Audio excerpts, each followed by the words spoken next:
সর্বনাশ হয়ে গেল, বাজিগার পাখির ডিম।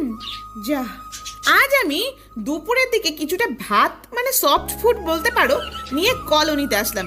এই খাবারটা আমার বাজিসগুলোর খুব প্রিয়, আর সাথে আছে গম ভেজানো দানা খাবারও আছে, আর একটাই আছে ক্যালসিয়াম মেশানো জল, আর একটাই আছে হজমের ওষুধ। হঠাৎ মনে হলো আমার টুনির তো 3টে ডিম ফুটেছে, বাকি আছে আরো 3টে ডিম, দেখি তো ফুটলো নাকি।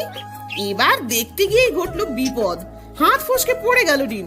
সর্বনাশ, শেষে আমার হাতে কি না, ভেবে তো আমার পাগল পাগল অবস্থা। কিন্তু এ কি, ডিমের ভেতরটা এমন কেন, জমেনি নাকি?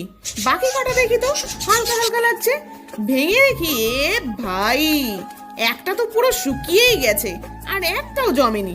জানি না নতুন ম্যাডামের সব কটা বেবি আসবে কিনা। তোমরা দেখে কি বুঝছো কমেন্টে জানিও তো। তো ভাই লোক, আজকের শাউট আউট অপূর্ব রায়।